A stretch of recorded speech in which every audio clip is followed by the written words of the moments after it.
앞으로 이 RCEP 그리고 FTA를 활용하기 위해서 어떻게 적용을 해야 될지 그리고 어떤 식으로 업무를 해야 될지에 대해서 좀 중점적으로 설명을 드리도록 하겠습니다. FTA를 적용하기 위해서는 5가지 적용 요건을 충족하여야 합니다. 거래 요건, 품목 요건, 원산지 상품 요건, 절차 요건, 마지막으로 운송 요건인데요. 거래 당사자 요건, 거래 요건이라고 부르는 것입니다. 이거 같은 경우에는요, FTA 체약국 내 거주한 거래 당사자끼리 거래를 해야만 FTA를 적용할 수 있다라는 어떻게 보면 당연한 내용입니다. 여기에서 헷갈리지 말아야 할 것은 영역적인 관점이 중요하지 국적이나 이런 것들이 중요하지 않다는 것입니다. 그런데 무역 업무를 하다 보면 제3국에 있는 수출자가 무역 거래에 개입을 해서 그 거래가 이루어지는 경우가 있습니다. 예를 들어서 중국의 생산자가 물품을 수출을 하는데 처음에 수입자가 한국이 아니라 미국에 있는 수출자가 중개무역상으로서 참여를 할 수 있다는 것이죠.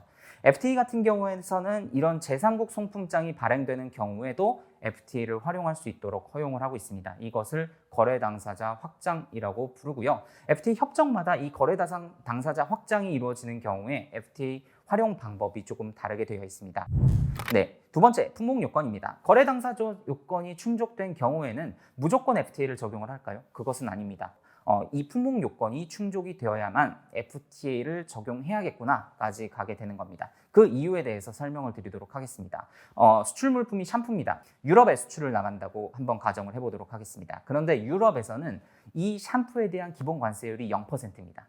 그렇기 때문에 이 FTA에 관련된 앞으로 설명드린 이 장황한 FTA 업무에 대해서 굳이 할 필요가 있을까요? 관세 철폐를 목적으로 FTA를 활용하는데 이미 관세가 0%이다. 그렇다면 활용할 필요가 없겠죠. 그리고 아세안이나 RCEP 같은 경우에는 지금 태국으로 수출을 나갈 때 기본 관세율과 FTA 관세율이 둘 다 실익이 존재합니다. RCEP이 발효하기 전이라면 한아세안 FTA를 활용할 것을 권고드렸겠지만 RCEP이 발효가 되었으니 한아세안 FTA가 아닌 RCEP을 적용하는 것이 조금 더 유리하다고 볼 수가 있겠습니다. 그런데 이 RCEP 같은 경우에는 이 품목 요건 말고도 조금 더 추가되는 내용이 있습니다. 그 내용은 관세 차별이라고 부르는데요.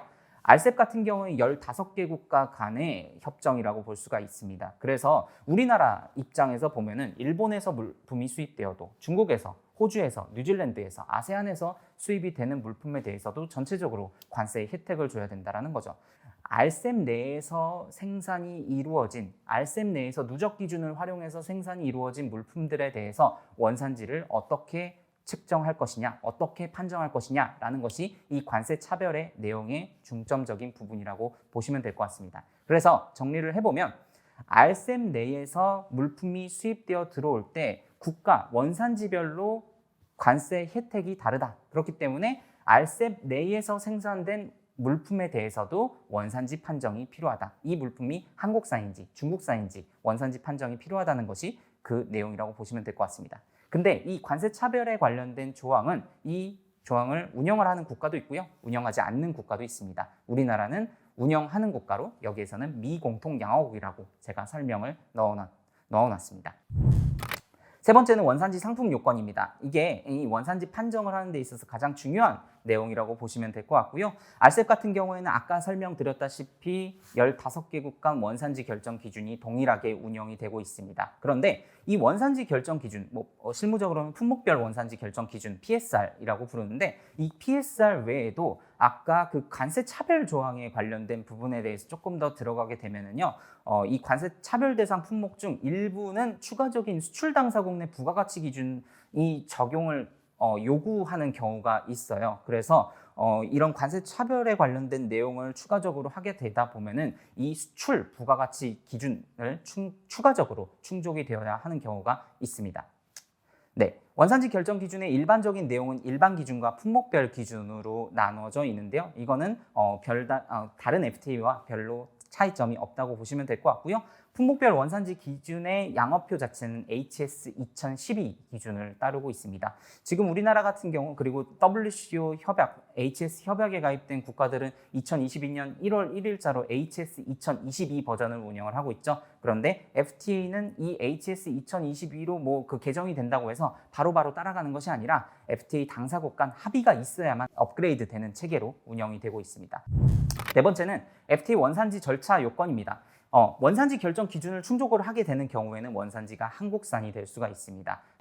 이것들이 그냥 머릿속으로만 생각해서 한국산이다 라고 판단을 하는 것이 아니라 어떤 절차 요건에 의해서 여러 가지 서류들을 갖춰야 되고, 이 물품이 한국산이라는 서류를 갖춰야 되고, 그리고 유효한 원산지 증명서를 발급해야 된다 또는 작성해야 된다 라는 부분이 있을 것입니다. 그래서 일반적으로 물품을 만들 때 원재료를 수출을 해서 물품에 대한 HS 코드를 확인을 합니다. 완제품에 대한 HS 코드를 확인해서 실익이 있다면 FTA를 적용하는 것이고, 실익이 없다면 FTA를 적용하지 않게 될 것입니다. 실익이 있다는 가정하에서는 원산지 결정 기준을 파악하게 됩니다. 일반적으로 완전 생산 기준, 세번 변경 기준과 같은 원산지 결정 기준을 판단을 해서 원산지 판정 절차를 진행을 하게 되고요. 이 원산지 판정 절차를 진행하는 과정에서도 그냥 머릿속으로만 생각하는 것이 아니라 이 물품이 어떻게 한국산이 될 수 있었는지에 대해서 BOM, 제조공 정도와 같은 원산지 증빙 자료들이 필요합니다. 그래서 메이드 인 코리아 제품이 되면은 수출하는 입장에서는 FTA 원산지 증명서 발급을 해서 해외 수입자한테 송부를 하고 FTA 적용이 이루어진다고 보시면 될 것 같습니다. 5번째입니다. 직접 운송 요건이라고 해서 FTA에서 직간접적으로 다 규정을 하고 있는 내용이라고 보시면 될 것 같습니다. 이 내용의 원칙적인 부분은 뭐냐면, 수출 당사국에서 수입 당사국으로 물품이 이동을 할 때 제3국을 거치지 않고 수입 당사국으로 직접 운송되어야 한다는 요건입니다. 그런데 이 제3국을 거치지 않고 라는 부분에 대해서 어디까지가 제3국인가요? 라고 의문이 생길 수가 있는데, 지금 제시된 예시를 조금 들어드리도록 하겠습니다. 베트남에서 한국으로 수출이 되는 데 있어서 RCEP 협정 당사국인 중국을 경유 또는 환적을 하더라도 같은 RCEP 당사국이라도 직접 운송 원칙에 위반된다라는 것입니다. 그런데 비교가 조금 필요합니다. 한EU FTA를 조금 비교 대상으로 조금 가져왔는데, 프랑스에서 한국으로 수출을 할 때 네덜란드를 경유 또는 환적을 하더라도 한EU FTA 같은 경우에는 EU 자체가 당사국이기 때문에, 당사자이기 때문에 이러한 경우에는 직접 운송 원칙이 충족이 된다고 볼 수가 있습니다. 그래서 RCEP 같은 경우에는 수출 당사자와 수입 당사자 외에 하나 이상의 당사자들, 그리고 그 중간 경유 당사자들이라고 표현을 하는데, 비당사자들을 통해서 운송되는 경우 직접 운송의 예외로서 추가적인 조건을 충족해야만 FTA 적용이 가능하도록 규정이 되어 있다고 보시면 될 것 같습니다. 원칙적인 부분으로서 제3국을 통하지 않고 운송이 되어야 한다는 것이 이 직접 운송 원칙의 내용이라고 보시면 되는데요. 이 내용을, 원칙적인 부분을 무조건 강요를 하다 보면은 물류 흐름의 흐름상 FTA를 적용할 수 있는 것들이 굉장히 활용률이 떨어지게 될 것입니다. 그렇기 때문에 이 직접 운송 원칙은 일반적으로 예외적인 사항으로서 환적 경유국에서의 작업 인정 범위 안에서 환적이나 경유가 되는 경우에는 FTA를 활용할 수 있도록 해주겠다라고 하는 예외적인 내용이 훨씬 더 많다고 볼 수가 있습니다. 이 직접 운송 원칙 같은 경우에는 3가지 요건을 충족해야만 제3국을 경유해도 FTA를 활용할 수 있도록 규정이 되어 있는데요. 환적 경유국의 작업 인정 범위, 그러니까 원산지 물품에 대해서 추가적인 가공이 웬만하면 이루어지면 안 된다라는 부분들이 있고요. 세관 통제가 이루어져야 됩니다. 보통은 실무적으로는 보통 보세구역 내에 있어야 된다라고 해석을 하는 경우가 있고요. 그리고 이런 환적 또는 경유를 하는 데 있어서 별다른 일이 없었습니다라고 하는 입증 서류가 제시되어야 합니다. 실무적으로 가장 많이 사용되는 서류는 스로우빌이라고 해서 통과 선화증권이 많이 제시가 되고요. 협정문에서 비조작 증명서라는 내용도 제시가 되어 있습니다. 세관 통제에 관련된 서류로서 해당 제3국에서 어떠한 조작이나 가공이 이루어지지 않았습니다라는 것을 증명하는 증명서라고 보시면 될 것 같습니다. 네. 그리고 이 RCEP 협정에서는 중간 경유 당사자라고 해서 아까 예시로 보여드린 중국을 경유를 하는 경우에도 직접 운송 원칙의 예외로서 이 규정을 충족을 해야 되는데요. 원칙적으로 인정이 되지 않는 부분들이 있지만 완전히 이 RCEP의 비당세국과는 조금 더 다른 혜택 아닌 혜택이 주어지는데, 그 내용이 바로 연결 원산지 증명에 관련된 내용이라고 보시면 될 것 같습니다.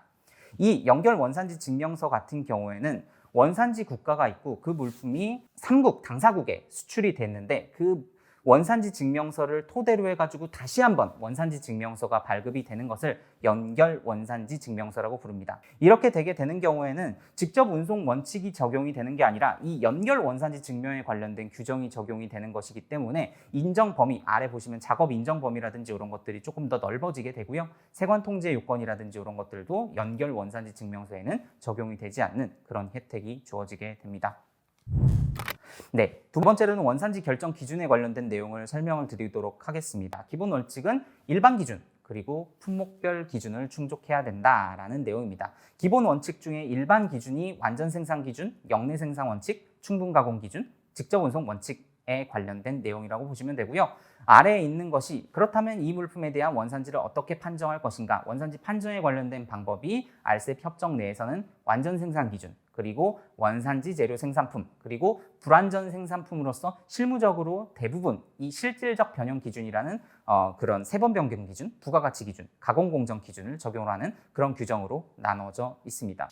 아까 설명을 조금 드렸지만 관세 차별 조항이라는 것은 어떠한 국가에서 수입을 할 때 RCEP의 당사국이라고 하더라도 그 적용되는 관세가 다른 것을 관세 차별이라고 부릅니다. 그래서 이 물품이 베트남산인지 중국산인지 한국산인지가 중요해질 수가 있다는 것이죠. RCEP 같은 경우는 RCEP 내의 원산지가 결정이 되어야 한다라고 해서 표에서 보시는 것 같이 원산지 결정 기준의 충족은 어떤 FTA에서나 다 중요하지만 이 RCEP에서는 RCEP의 원산지 국가가 결정되어야 하는 것이 가장 중요하다고 보시면 될 것 같습니다. 그래서 원산지 결정 기준이 충족된 물품이 우리나라에서 가공되어 수출되더라도 한국산이 아닌 RCEP의 어느 한 국가의 원산지 상품이 될 수 있다는 점을 알 수가 있고요. 관련된 규정에 대해서 조금 더 살펴보도록 하겠습니다. 관세 차별 조항을 조금 더 살펴보게 되면요. 우리나라 이제 이미지 파일을 보시면 1번 양어표 관세 차별 품목이 있고요. 두 번째는 양어표 불혹 명시 품목이 있습니다.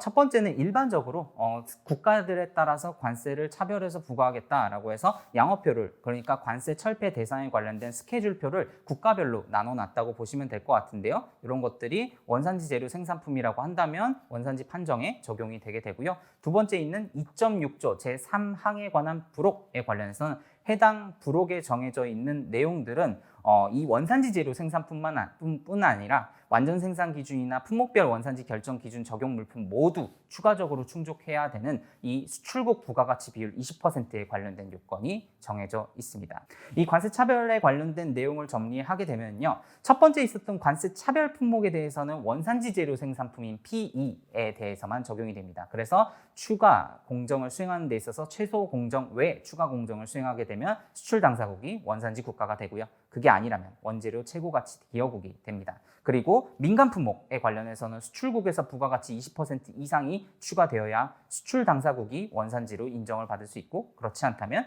원재료 최고가치 기여국이 원산지가 될 수 있습니다. 영내 생산 원칙에 대해서 조금 설명을 드리도록 하겠습니다. 이 규정은요, 어떻게 보면 좀 당연한 내용이라고 보시면 되는데요. 원산지 상품으로 인정되기 위해서 영내에서, 쉽게 표현하면 한국에서 생산이 되어야 메이드 인 코리아 제품이 될 수 있다라는 규정이라고 보시면 될 것 같습니다. 이러한 당연한 규정이 왜 있냐면 역외 가공에 관련된 규정들이 일부 협정에서 있기 때문인데요.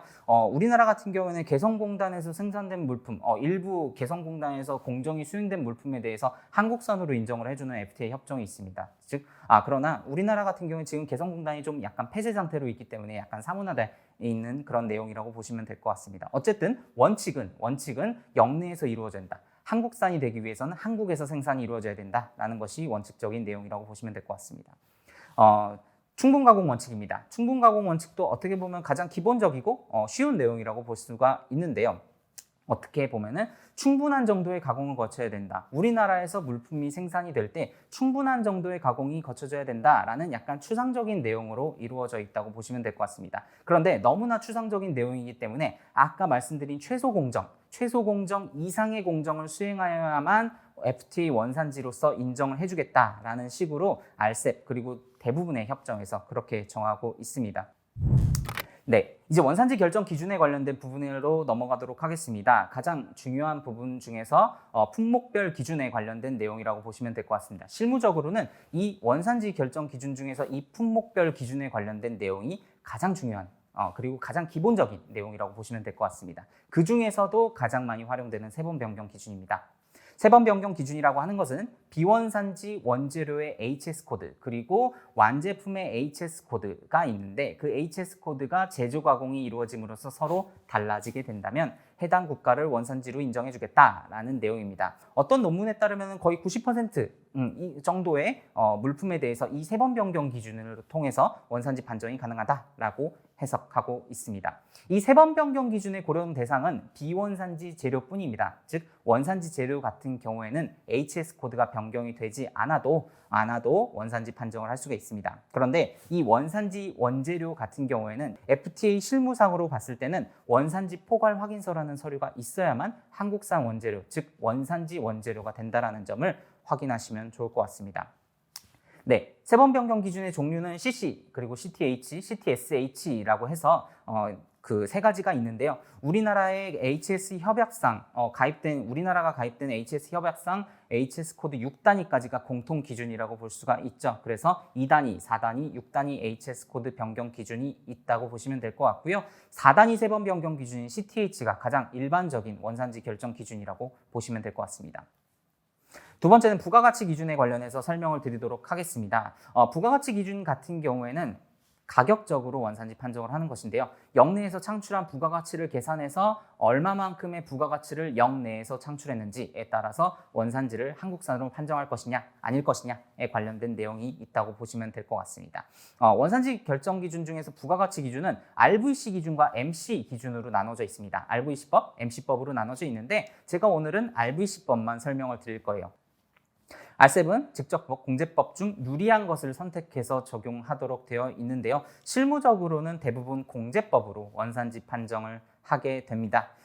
RCEP에서 약간 달라진 점이라고 한다면 기존 다른 FTA에서의 직접법 산출을 할 때는 원산지 재료비만을 부가가치로 인정을 해줬었는데 RCEP 같은 경우에는 직접 노무비나 직접 경비나 이윤 그 밖의 비용을 원산지의 부가가치로 인정을 해줌으로써 계산을 해보면 공제법과 또 동일하게 RVC가 나오도록 설계가 되었습니다. 세 번째는 가공공정 기준입니다. 가공공정 기준 같은 경우에는 완제품의 생산 공정에서 핵심적인 제조 가공 공정을 수행한 경우 물품을 원산지로 인정해주겠다라고 하는 규정이에요. 누적 기준입니다. RCEP을 활용하는 데 있어서 가장 중요한 내용이라고 보시면 될 것 같고, 누적 기준이란 물품의 원산지를 결정할 때 제약 상대국에서 생산된 원재료를 우리나라산과 동일하게 간주하는 기준으로서 재료 누적과 공정 누적이 있다. 그런데 RCEP 같은 경우는 지금 재료 누적에 대해서만 허용을 하고 있고요. 공정 누적, 생산이나 부가가치에 관련된 누적에 관련된 내용은 5년 이내에 검토를 하도록 규정이 되어 있습니다. 네. 최소 허용 기준, 미소 기준에 관련된 내용입니다. 조금 전에 사례를 통해서 잠시 설명을 드렸는데 어떤 물품의 생산 과정에서 사용된 재료가 아주 미미하지만 HS 코드 변경이 이루어져 있지 않았을 때 이것을 봐주겠다. 즉, 그 전체가 HS 코드가 변경된 것으로 간주하겠다라는 내용이 이 미소 기준에 관련된 내용입니다. 네, HS 코드 9506 이 완제품이고 커버가 9506 91라는 HS 코드를 가지고 있습니다. 4단위 HS 코드가 변경되지 않았기 때문에 한국산 충족이 원래는 불가능하다라고 해석을 할 수 있는데 FOB 가격이 지금 1,000원으로 제시가 되어 있고 커버의 가격은 70원으로 되어 있네요. 단순 계산을 해보면 7%라는 이제 계산이 나오게 되고 10% 이내이기 때문에 미소 기준 적용을 해서 원산지가 충족이 될 수 있다라고 해석을 할 수가 있습니다. 이 최소 허용 기준 같은 경우는 일반적으로 10% 정도의 가격 기준을 가지고 있는데 일반 품목군 그리고 농축수산물, 섬유류에 대해서 조금 상세하게 나눠져 있습니다. 그런데 RCEP 같은 경우에는 이제 섬유류 그리고 일반 품목에 대해서만 기준이 나눠져 있고 섬유류에 관련해서는 중량 또는 가격 기준을 사용해서 10% 이내라면 봐주겠다라는 규정이 있다고 보시면 좋을 것 같습니다. 부족하지만 지금까지 RCEP 원산지 규정의 이해와 활용 방안에 대해서 간략하게나마 설명을 드렸습니다. 네, 마치겠습니다. 감사합니다.